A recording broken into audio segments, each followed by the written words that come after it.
예수 그리스도 이름으로 하나님 말씀 증거하겠습니다. 성경 말씀 마태복음 9장 35절부터 38절까지를 보겠습니다.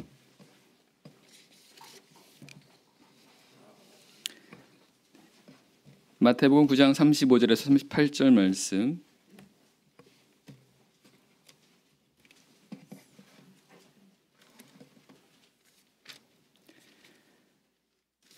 같이 교독하겠습니다. 마태복음 9장 35절.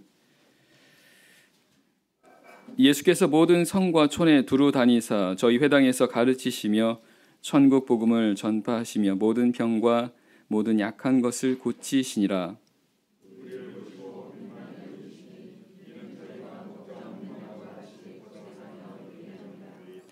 이에 제자들에게 이르시되 추수할 것은 많되 일꾼은 적으니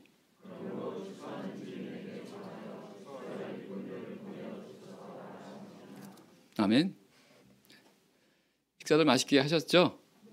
네. 힘든 시간이 왔습니다. 네.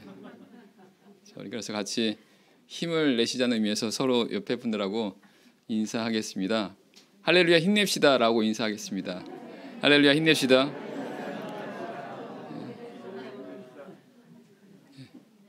힘내셔야 됩니다.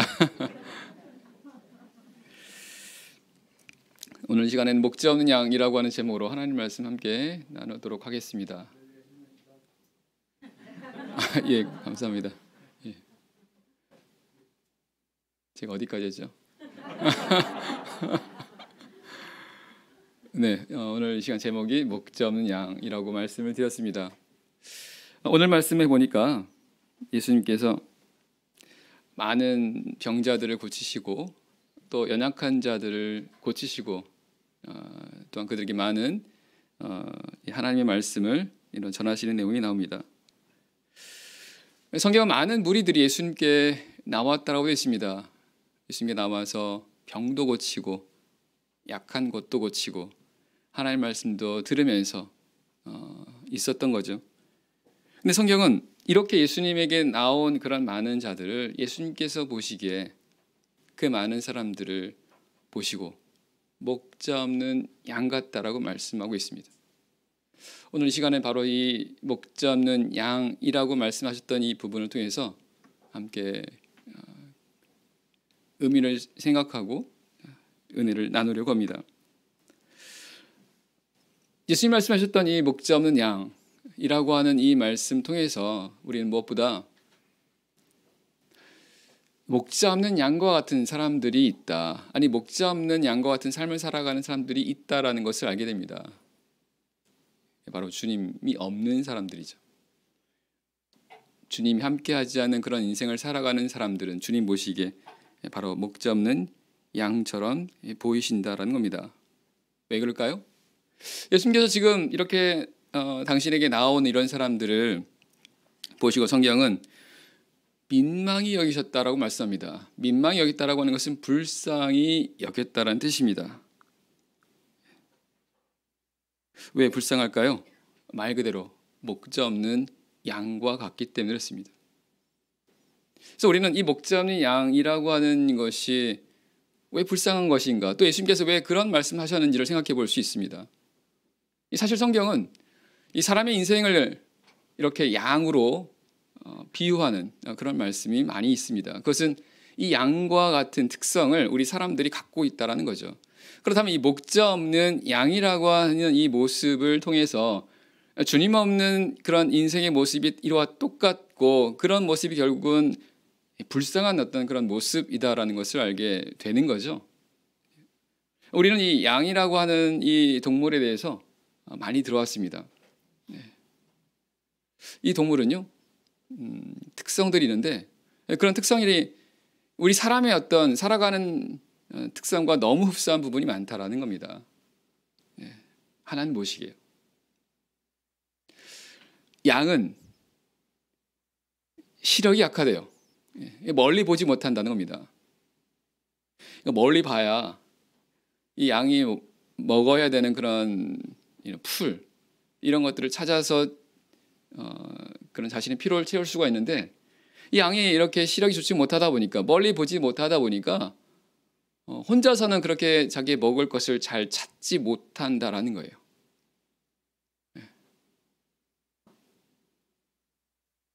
그래서 목자가 있어야만, 목자의 돌봄을 받을 때 이와 같은 기본적인 이런 먹을 것을 이 먹는 문제를 해결할 수가 있는데, 이 목자 없는 양이라고 한다면 그러면 그런 기본적인 것들이 채워지지 않는 그런 가운데서 고생할 수밖에 없는 겁니다.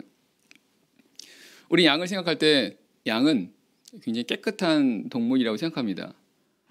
하얀색의 이런 어떤 어떤 그런 순수한 이런 모습들이죠. 근데 실제로 양을 보면 그런 선입관이 완전히 깨지는 것을 보게 됩니다. 사실 양은 굉장히 지저분한 동물입니다. 양이 깨끗한 동물이라고 이렇게 보여지는 것은 목자의 돌봄을 받기 때문에 그래요. 양은 스스로는 굉장히 지저분합니다. 실제 그런 양떼 목장이나 이런 데 가셔서 보시면요, 굉장히 지저분하다라는 것을 알게 됩니다. 그러니까 목자의 돌봄을 받지 않으면 지저분한 그런 모습인 거죠. 우리 인생이 그렇습니다. 하나님이 함께하지 않으면 우리 삶은 결국 깨끗할 수가 없어요. 그러니까 죄 가운데서 그냥 뒹구는 것이 우리 인생이라는 겁니다. 하나님의 돌봄을 받아야 죄 가운데서 우리를 지키게 되고, 죄 가운데서 말 그대로 죄를 짓지 않게 되는 거지, 하나님의 그런 보호를 받지 못한다면요, 불가능합니다. 오늘 우리 성도들이 세상을 살아가면서 우리가 여러 가지 어떤 그런 죄의 유혹 가운데서 죄를 짓지 않는 것은요, 우리가 물론 내 의지를 갖고 내가 노력하는 부분도 있겠지만요, 하나님의 은혜입니다. 하나님 우리를 지켜주세요. 내가 알게 모르게 하나님 우리를 지켜주십니다. 내가 죄를 지려고 할 때도 하나님께서 깨닫게 하시죠. 무보다 양은 굉장히 약합니다. 이런 내용은 잘 알고 있지 않습니까? 다른 동물들은 그래도 자기를 지킬 수 있는 방어적인 어떤 그런 수단이나 방법들이 있죠. 그런데 양은 이상하게 그게 없어요. 빨리 도망갈 수 있는 다리를 갖고 있는 것도 아니에요. 어떤 것처럼 스스로 이렇게 변장을 한다거나, 혹은 하다못해 무슨 악취를 풍겨가지고 자기를 지킨다거나, 이런 게 전혀 없어요. 그래서 어떤 일이나 이런 맹수가 나타나면 그냥 말 그대로 방법이 없는 것이 양입니다. 근데 목자의 돌봄을 받으면 그런 염려가 없죠. 그러니까 주님께서 지금 보시기에 이렇게 많이 주님에게 나오는 이런 무리들의 모습을 보니까 이들이 목자 없는 양과 같이 보였다라고 하는 것은 주님께서 보시기에 바로 이런 모습을 보셨다는 겁니다. 목자 없는 양과 같이 고생하며 유리함이로라. 고생하는 거죠. 유리함이라는 것은 방황한다는 뜻입니다. 그래서 주님 보시기에 이런 목자 없는 그런 인생을 살아가는 그런 사람들은 불쌍하게 볼 수밖에 없다는 거예요. 우리가 잘 알고 있는 시편 23편의 내용을 보면 여호와는 나의 목자시니 내게 부족함이 없으리로다. 하나님이 함께하는 인생은 부족함이 없습니다. 양이 목자와 함께하게 되면, 목자의 돌봄을 받게 되면 부족함이 없어요. 바꿔 말하면 목자가 없으면 늘 부족합니다.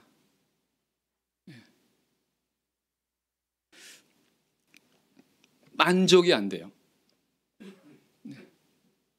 그런 삶을 살아가는 것이 바로 주님이 없는 그런 사람들이라는 겁니다. 성경은 두 가지 세계가 있다고 말씀합니다. 하나는 하나님의 나라요, 또 하나는 세상이에요. 하나님의 나라라고 하는 것은 하나님이 함께 하시는 곳입니다. 좀 더 정확히 말하면 하나님이 지배하시는 곳입니다. 하나님 통치하시는 곳이죠. 근데 반면에 하나님의 나라가 아닌 세상이 있습니다. 이 세상은 하나님 나라와는 구별되죠. 대조가 되죠. 하나님의 나라가 하나님이 지배하고 통치하시는 그런 곳이라고 한다면 이 세상은 사람이 지배하는 겁니다. 사람이 통치하는 겁니다. 더 정확히 말하면 내가 통치하는 거예요. 내가 통치하는 세계. 둘 중에 하나입니다. 어떤 게 더 좋을까요? 언뜻 보면 내가 내 마음대로 할 수 있는 거, 내가 내 삶을 내 마음대로 살아가는 것이 좋아 보이기도 합니다. 하지만 기억해야 될 것은 내가 내 마음대로 한다고 하면 좋을 때야 좋은데요. 내 힘으로 어떻게 할 수 없는 그런 상황 속에서는 정말 불행합니다. 시편 23편의 그 가운데 보면 어떤 내용이 나옵니까? 사망의 음침한 골짜기로 지날지라도 내가 두려워하지 않는 것은 주께서 나와 함께 하심이라. 우리 하나님을 믿는 성도들은요, 이런 사망의 음침한 골짜기를 지날 때와 같은 그런 두려운 상황을 겪게 될 때가 있습니다. 하지만 어떻습니까? 하나님이 함께 하시게 되면 하나님 나와 함께 하신다라는 그런 믿음을 가지고 그런 삶을 살아가게 되면 두렵지 않아요. 마치 양이 그러한 골짜기를 지나간다 하더라도 목자가 옆에 있으면서 지켜주니까요. 그래서 성도들은 그런 삶을 살아간다 하더라도 두렵진 않습니다. 하지만 그런 목자가 없는 양은 어떤지가? 하나님 없는 그런 인생을 살아가는 사람들은 어떻습니까? 두려울 수밖에 없어요. 엄청 두렵습니다. 즉 하나님의 나라에 속한 삶을 살아가게 되면 비록 하나님의 말씀을 따라가고 하나님의 뜻을 순종해야 되는 그런 의무가 있고 또한 책임이 있지만 그에 따라 하나님이 우리 삶을 책임져 주신다는 사실입니다. 우리를 지켜주시는 거죠. 하지만 이 세상이라고 하는 이 세계는 어떻습니까? 오직 내가 다 해야 돼요. 내가 다. 문제는 우리 스스로가 그걸 할 수 있는 그런 능력이 있냐라는 겁니다. 아까도 말했던 것처럼 양은 무능한 존재예요. 무능한 동물입니다. 우리는 어떻습니까? 우리는 어떤 경우에 사람이라는 존재가 참 대단해 보이게 느낄 때가 있어요. 하지만 정말 내가 어떻게 할 수 없는 그 상황을 만나게 되면 나라는 존재는 정말 무능한 존재라고 하는 것을 내가 인정을 하지 않을 수밖에 없는 그런 상황에 처하게 됩니다. 실제 모습이에요. 하나님께서 말씀하십니다. 지렁이 같은 너 야곱아. 지렁이 같다고 말씀하세요. 지렁이 할 수 있는 거 뭡니까? 그냥 꿈틀거리는 것밖에 없어요. 하나님께서 보시되 그런 삶을 살아가는 것이 바로 우리들이라고 말씀하세요. 그런 삶을 살아가는 사람들이 그런 어려운 과정을 만났을 때 당연히 그런 과정을 스스로가 해결할 수가 없지 않습니까? 그래서 내가 내 마음대로 하게 되면 좋을 것 같이 보이고 행복해 보이겠지만 사실은 전혀 아니라는 겁니다. 많은 사람들이 정말로 내가 내 마음대로 한번 살아봤으면 좋겠다. 그럼 내가 행복할 거라 생각을 합니다. 실제 그렇게 한번 살아보세요. 하루 동안 내가 하고 싶은 걸 다 한번 해보면 금방 느낍니다. 하루 동안 뭐 해보고 싶으세요? 이 성도님들? 없네요. 네. 어떤 사람은 하루 종일 자고 싶다 이런 분들도 있을 수 있습니다. 하루 종일 게임하고 싶다. 하루 종일 쇼핑하고 싶다 이렇게 생각하는 사람도 있을 겁니다. 한번 해보세요. 정말 행복한지. 사람은 양심이란 게 있습니다. 하나님 우리 인간을 만드실 때 이 양심을 만들어 주셨어요. 그래서 뭔가 우리가 가치가 있는 삶을 살아갈 때 마음이 뿌듯합니다. 반대로 가치가 없는 그런 삶을 살게 되면 스스로가 자책이 돼요. 내가 내 마음대로 살았을 때 행복감을 느끼는 게 아니라 오히려 그 정반대의 그런 감정을 느낄 수밖에 없다는 건 결코 행복한 게 아닌 거죠. 처음에는 좋을지 모르겠지만 조금 시간이 지나게 되면 후회가 생깁니다. 우리가 기억할 것은 세상은 그리 만만한 곳이 아니라는 겁니다. 세상은 광야예요. 이리와 늑대가 우글거리는 곳입니다. 이리와 늑대가 어떻게든 잡아먹으려고 혈안이 되어 있는 곳이 바로 광야입니다. 성경 우리가 바로 그런 영적인 광야를 살아가는 사람들이라고 말씀하세요. 바로 사단 마귀가 어떻게든 우리 성도들을 넘어뜨리려고 하는 그런 곳이라는 겁니다. 그런 곳에서 목자가 없다. 이건 너무 불행한 그런 모습이 되는 거죠. 너무나 위험한 곳이 많은 곳이 바로 광야지 않습니까? 낭떠러지도 있고요. 그리고 길을 잃어버릴 수 있는 요소들이 곳곳에 있는 것이 바로 이런 이 광야입니다. 목자가 없으면 결코 제 길을 갈 수가 없는 곳. 바로 우리 인생이라고 하는 것이 바로 이런 곳인 거죠. 하나님이 함께하지 않는다고 한다면 우리가 마땅히 길을 가야 되는 이 삶을 온전하게 살아갈 수가 없는 곳이 바로 이 세상이라는 겁니다. 사도행전 3장을 보겠습니다. 사도행전 3장. 사도행전 3장 1절에서 8절까지를 보겠습니다. 사도행전 3장 1절에서 8절. 사도행전 3장 1절에서 8절입니다. 제9시 기도 시간에 베드로와 요한이 성전에 올라갈새 나면서 안진뱅이 된 자를 사람들이 메고 오니 이는 성전에 들어가는 사람들에게 구걸하기 위하여 날마다 미문이라는 성전 문에 두는 자라. 그가 베드로와 요한이 성전에 들어가리 함을 보고 구걸하거늘 베드로가 요한으로 더불어 주목하여 가로되 우리를 보라 하니 그가 저희에게 무엇을 얻을까 하여 바라보거늘 베드로가 가로되 은과 금은 내게 없거니와 내게 있는 것으로 내게 주노니 곧 나사렛 예수 그리스도 이름으로 걸으라 하고 오른손을 잡아 일으키니 발과 발목이 곧 힘을 얻고 뛰어서서 걸으며 그들과 함께 성전으로 들어가면서 걷기도 하고 뛰기도 하며 하나님을 찬미하니. 초대교회 당시 있었던 그런 상황을 이렇게 기록하고 있습니다. 당시에 성전이 있었습니다. 이 성전에 날마다 그 성전 문 앞에서 구걸하는 그런 사람이 있었습니다. 성경은 그가 성전 미문이라고 하는 곳 앞에서 이렇게 날마다 구걸하게 되었다라고 말씀합니다. 미문이라는 뜻은 아름다운 문이라는 뜻입니다. 아름다운 문. 모르겠습니다. 그 문이 얼마나 아름다운지는 모르지만 어쨌든 그만큼 아름다우니까 이름이 붙여졌겠죠. 문제는 그 아름다운 이름이라고 하는 그 장소에서 지금 나면서부터 안진뱅이 된 사람 40살이라고 해서 하는 걸 보면 40년 동안 거기서 오랫동안 거기서 이렇게 구걸을 했다는 것을 알 수가 있습니다. 우리가 그 모습을 우리가 연상해 본다고 한다면 아름다운 문 앞에서 이런 거린이 거기서 날마다 이렇게 구걸하는 그런 모습을 본다고 한다면 굉장히 이건 아이러니한 이런 모습이라는 겁니다. 그러니까 실제의 모습은 아름다운 문이 아니라 정반대라는 겁니다. 어떻게 보면 비참한 그런 모습인 거죠. 저는 이 모습을 보면서 이 상황을 보면서 어쩌면 이런 모습이라고 하는 것이 오늘 이 세상을 살아가는 많은 사람들의 그런 모습이겠구나라는 생각이 들더라고요. 안 그런가요? 겉으로는 그런 아름다운 인생을 살아가는 것처럼 보입니다. 아무 부족함이 없고 행복한 그런 인생을 살아가는 것처럼 보입니다. 정말 그런가요?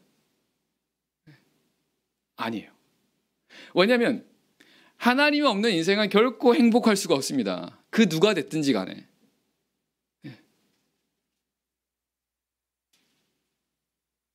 하나님이 함께하지 하나님이 없는 그런 삶을 살아가는 사람들은 아까 예수님 말씀했던 것이 다 목자 없는 인생, 목자 없는 양들입니다.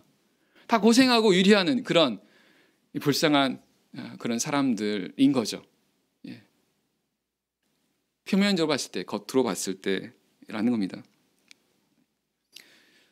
바로 세상이라고 하는 게 바로 그런 곳이라는 겁니다. 이 세상은 우리가 흔히 세상을 가리켜 바다라고 말합니다. 바다. 여러분 바다 하면 어떤 생각이 납니까? 파란 그런 바다, 하늘 밑에 파란 바다.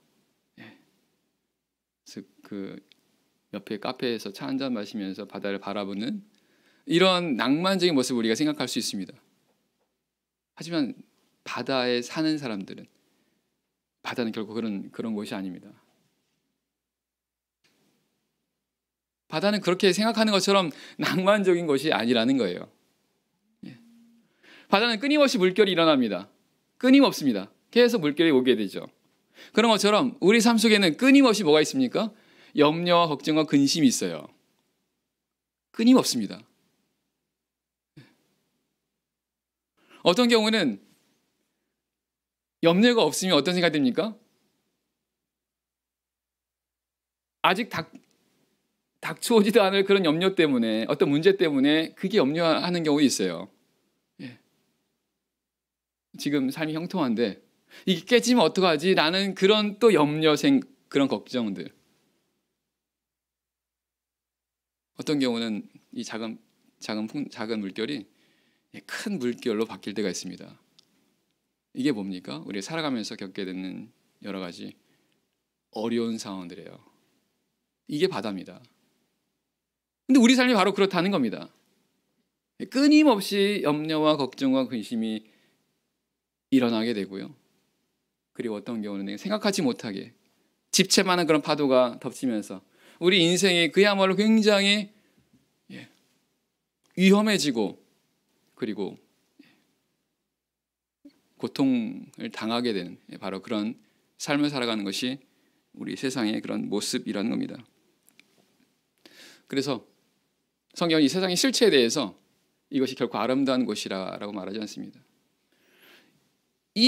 우리가 소망을 줄 것이 아니라고 말씀합니다. 우리 소망은 결코 이 세상에 두면 안 돼요. 무엇보다 이 세상은 끝이 있습니다. 유효기간이 있다라는 얘기예요. 유효기간이요. 그렇지 않습니까? 제가 전에 어떤 분한테 커피 쿠폰을 받았습니다. 커피 쿠폰을 제 핸드폰에다가 딱 저장해 놓고 이제 적당한 때가 되면 이 가서 쿠폰을 가지고 맛있는 커피 한 잔 사 먹겠다 이런 생각, 작은 기대감을 가지고 이렇게 하루하루를 좀 표현이 그런가요? 하여튼 그런 기대가 있었습니다. 그래서 이제 마침 이제 상황이 돼가지고 갔어요. 갔더니 보니까 유효기간이 끝나버렸어요.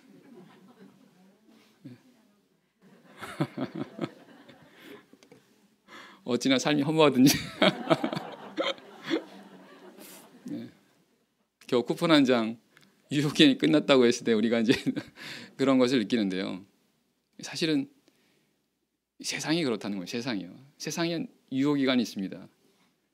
근데 유효기간이 있는 것을 알지 못하고 내가 언젠가 이 세상에서 뭔가 누리겠다 이런 생각을 하면서 그 세상에 올인하고 하다가 정작 누리려고 보니까 어떻습니까?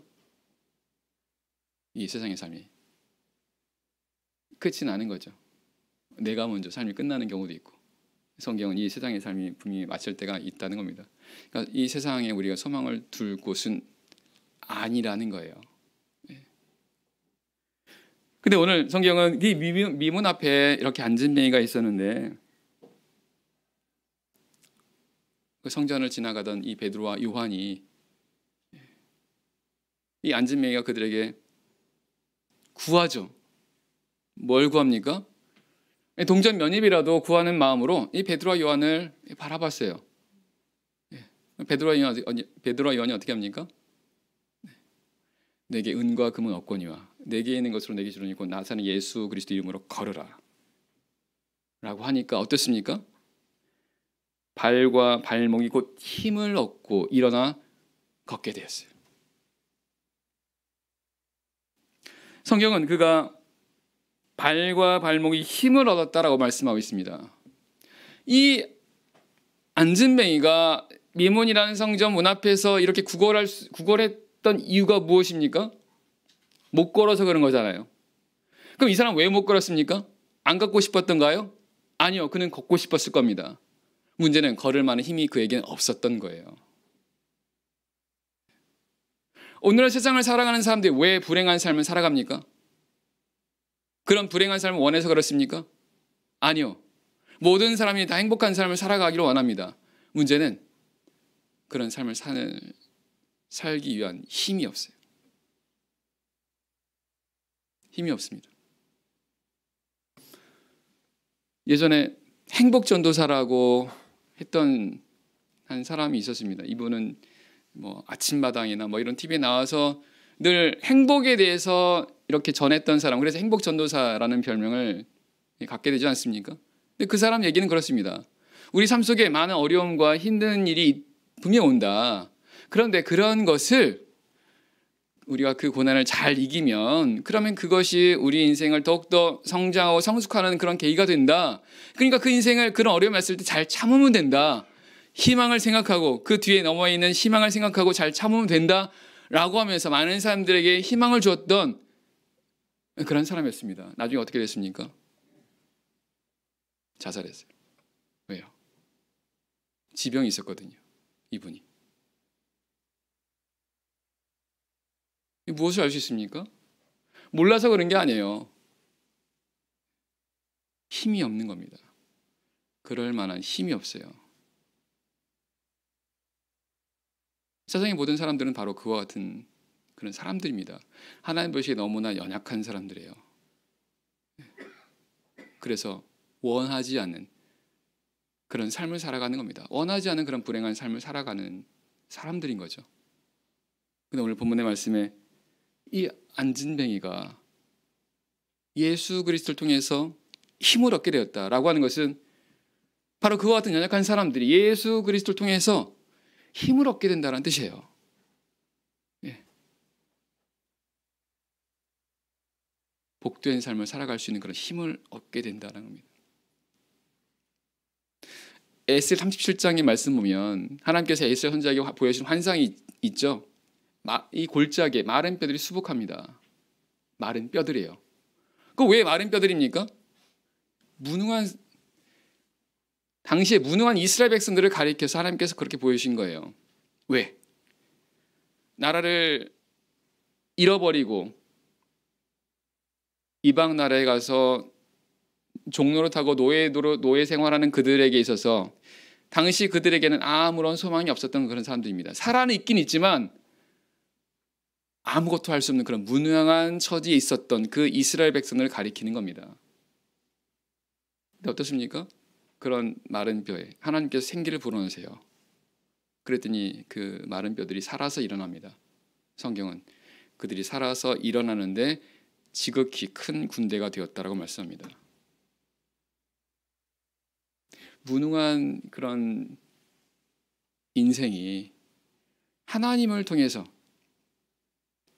지극히 큰 군대가 됐다. 강한 힘을 얻어서 더 이상 무능한 삶을 살지 않게 된다라고 하는 것을 하나님께서 보여주신 내용 아니겠습니까?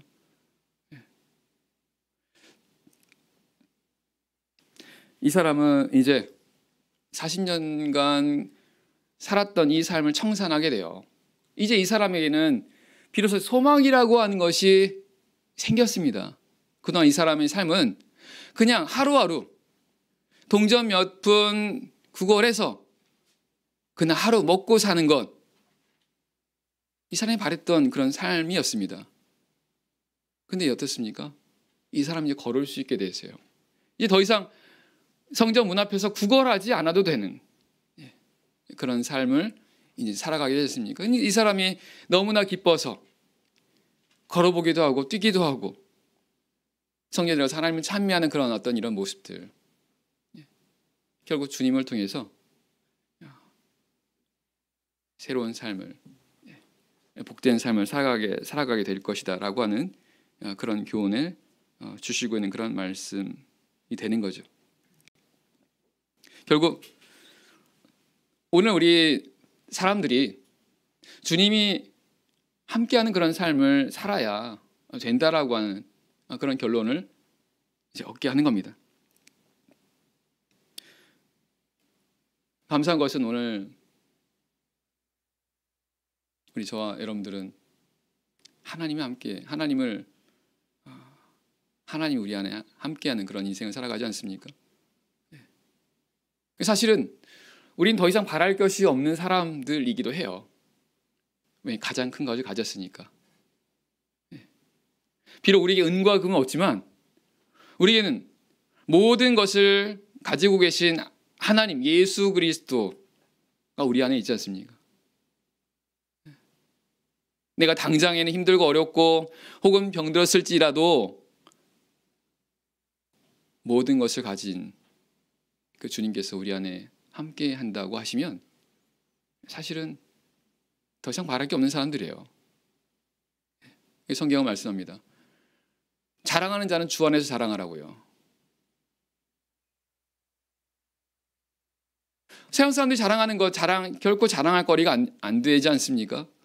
정말 우리가 자랑해야 될 것은 예수님이세요. 내가 예수님을 믿고 있다는 것, 내 안에 그리스도가 있다는 것, 주님께서 나와 함께 하셔서 내 삶을 이끌어 가시고 돌보고 있다라고 하는 이 사실, 이게 가장 큰 것이고 이게 우리가 자랑해야 되는 것이고 또한 이것을 또한 이러한 가운데 없는 사람들에게 또 전해야 되는 거죠. 베드로가 말합니다. 나사렛 예수 그리스도 이름으로 일어나 걸으라고요. 나사렛이라고 하는 거는 나사렛 예수라고 하는 이 이름은 원래는 좋은 의미가 아닙니다. 왜? 나사렛이라고 하는 뜻은 이건 아주 천한 뜻이에요. 요한 1장에 보게 되면 빌립이 나다나엘에게 내가 그리스도를 봤다라고 말하지 않습니까? 와보라고 할 때 나다나엘이 말합니다. 나다나엘, 발음이 어렵네요. 나사렛에서 무슨 선한 것이 날 수 있겠느냐. 나사렛이라고 하는 것은 변방입니다. 당시 사람들에게 뭔가 소외받고 뭔가 무시당했던 그런 곳이라는 거죠. 근데 예수 그리스도가 바로 그 나사렛 사람이라는 겁니다. 그러니까 예수 그리스도가 겉으로 보기에는 정말로 그런 아무것도 아닌 것처럼 보이고 그리고 비천해 보이지만 사실은 정반대라는 거예요. 하나님께서 이것을 구약 성막을 통해서 우리에게 보여주지 않습니까? 성막이 성막. 성막의 외형은 어떻습니까? 성막의 외형은요, 이걸 덮어버립니다. 맨 바깥을 덮어는 거죠. 해달의 가죽이라고 하는 굉장히 투박하고 그리고 막 색깔도 아름답지 않은 이것을 덮어버립니다. 그리고 외부에서 보게 되면 이 성막은요, 굉장히 좀 뭐랄까, 뭔가 이렇게 좀 가보고 싶다 혹은 좋은 곳이다라고 생각이 드는 것이 아니라는 겁니다. 그런데 그 안에 들어가면 어떻습니까? 그 안에 성소와 지성소, 정금으로 이렇게 온통 둘러있는 빛나고 화려한 그곳이 바로 그 안에 있어요. 이 성막은 바로 예수 그리스도의 모형입니다. 그렇죠? 그러니까 예수님께서 보시기엔 그러한 존재이지만 겉으로 볼 때 흠모할 만한 대상이 아니지만 하지만 그 예수님이 바로 창조주 하나님이신 모든 것을 갖고 계신 하나님이시라는 겁니다. 그리고 그분이 바로 오늘 우리 안에 있다라는 거예요. 그래서 우리 성도들도요, 봤을 때는 세상 사람들 봤을 때 우리 성도들 봤을 때 결국 부러워하지 뭔가 좀 특별한 존재가 아닐 수 있습니다. 오히려 봤을 때 이 사람들 정말 참 재미없는 삶을 살아가는구나 이렇게 생각할 수 있습니다. 하지만 그렇지 않죠. 그리스도께 우리 안에 계시길 때 우린 천국을 소유한 사람들입니다. 마태복음 13장에 보면 천국은 마치 밭에 감추인 보화를 발견한 사람 같으니 이를 발견한 후에는 자신의 모든 소유를 팔아서 그 밭을 샀느니라. 가장 값진 보화를 가지게 된 사람들이라는 거예요. 문제는 우리가 그것을 알아야 됩니다. 알아야 돼요. 그리스도가 바로 이와 같은 가장 값진 보화라고 하는 것을요. 그 보화가 내 안에 있지만 이것을 내가 알지 못한다고 한다면 이 보화가 나는 큰 의미가 없습니다. 알아야 돼요.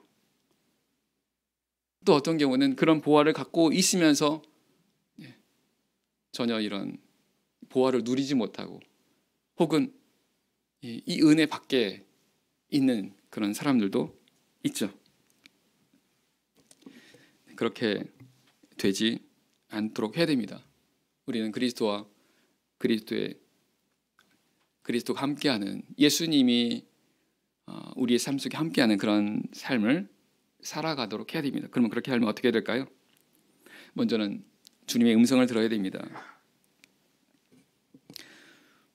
예수님께서 요한복음 10장 4절 5절에서 이렇게 말씀합니다. 양들이 그 음성을 아는 고로 따라오되 타인의 음성은 알지 못하는 고로 따르지 아니하고 도리어 도망하느니라. 양이 목자를 따라가는데 예수님 말씀대로 한다면요, 양은 목자의 음성을 안대요. 자기 목자의 음성을 안다는 겁니다. 실제로 목자가 양들에게 뭔가 어떤 이제 신호를, 소리를 통해서 이렇게 신호를 보냈는데, 이 양들이 아주 신기하게 그 자기의 목자를 안다는 거예요. 그 소리를 안다고 해서 무조건 따라가는 게 아니라 자기 목자의 소리만 알아서 따라가게 되고, 다른 자기 목자가 아닌 그런 소리를 들으면 도망간대요. 자, 그런 것처럼 우리도 하나님의 음성만을 들으셔야 돼요. 하나님의 음성만을 들어야 됩니다. 하나님의 음성이 아닌 다른 음성을 들으면 안 된다라는 거예요.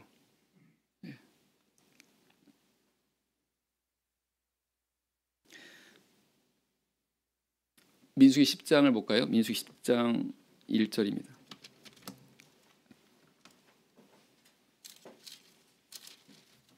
민수기 10장 1절 말씀. 민수기 10장 1절.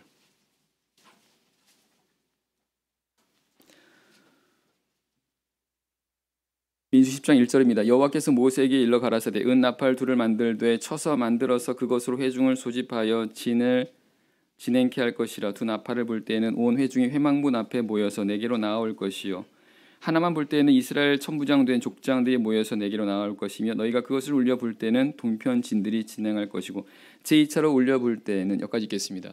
자, 우리는 광야에서 이스라엘 백성들이 어떻게 이동했느냐, 구름 기둥의 인도를 통해서 따라갔다고 알고 있습니다. 맞습니다. 하나님께서 구름 기둥을 통해서 이스라엘 백성들을 이끌어 가셨죠, 그죠? 근데 이 말씀 보면, 오늘 말씀 보게 되면 보다 구체적으로 어떻게 따라가게 되느냐, 나팔 소리를 듣고 따라가게 된 것을 알 수 있습니다. 나팔 소리요. 제사장들이 나팔을 불어요. 물론 그 제사장들은 그런 이 구름 기둥이 그걸 보고 나팔을 부는 거죠.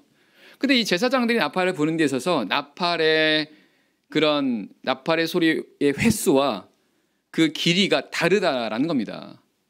그럼 백성들은 어떻게 됩니까? 그 나팔 소리를 잘 구별해야 한다는 거예요.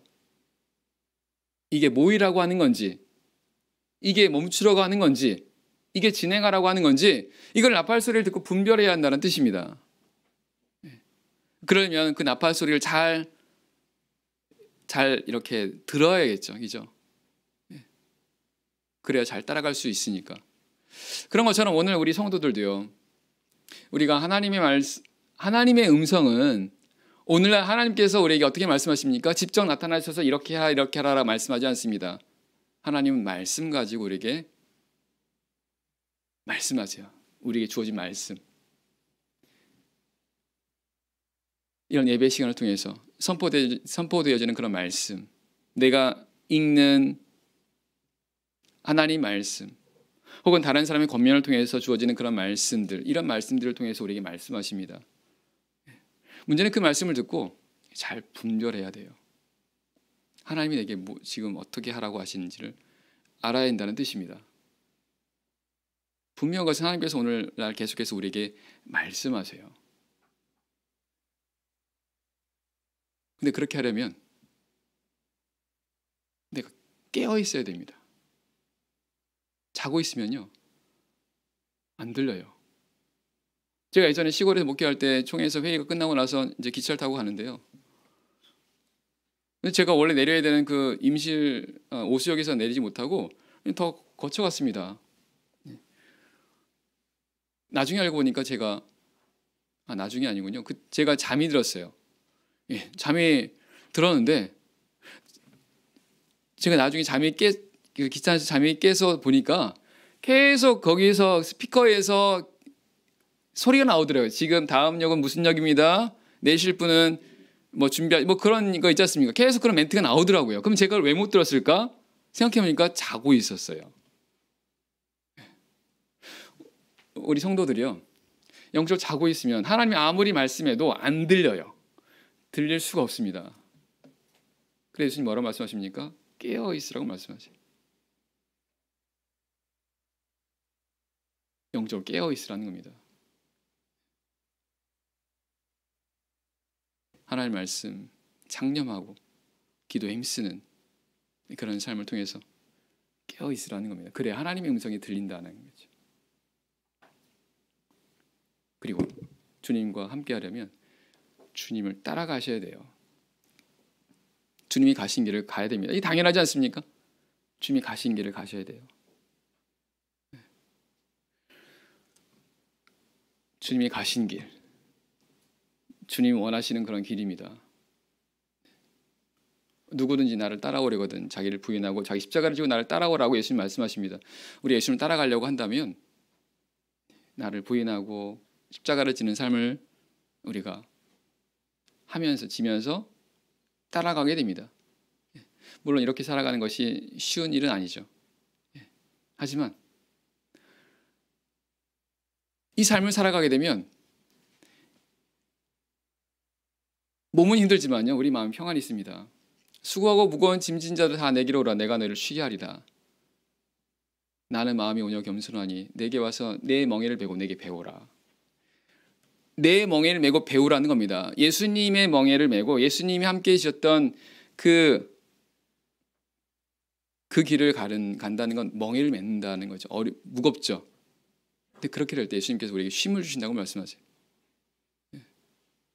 그래서 예수님의 가셨던 길, 혹은 예수님께서 우리에게 원하는 말씀하시는 이 길을 간다는 건 쉬운 일은 아니지만, 어려운 일이지만, 하지만 그렇게 할 때 주님이 나와 동행하세요. 함께 멍에를 매니까요. 그런 가운데 주님으로부터 평안을 얻게 되고 힘을 얻게 되겠죠. 예수님께서 아까 읽었던 본문 말씀의 맨 마지막에 뭐라고 말씀하십니까? 예수님 보니까 많은 그런 목자 없는 양들이 있어요. 그러면서 말씀하십니다. 추수할 것은 많되 추수할 일꾼들이 적다라는 거. 이게 무슨 말입니까? 제자들로 하여금 그 목자 없는 양들을 이렇게 목자에게 인도하는 그런 일을 하기를 원하시는 거죠. 그리고 그 일은 바로 오늘 우리들에게 하시는 또 주님의 원하심이기도 하십니다. 주님을 따라가려면요, 이왕 따라가시려면 적극적으로 따라가시기 바랍니다. 적극적으로요. 그 여름이 되면 모기장 치고 잠을 자지 않습니까? 근데 모기장에서 분이 잠을 자는데 모기한테 물렸어요? 도대체 왜 물렸나 보니까 자다가 이제 막 뒹굴면서 이제 모기장 끝으로 간 거죠, 이제.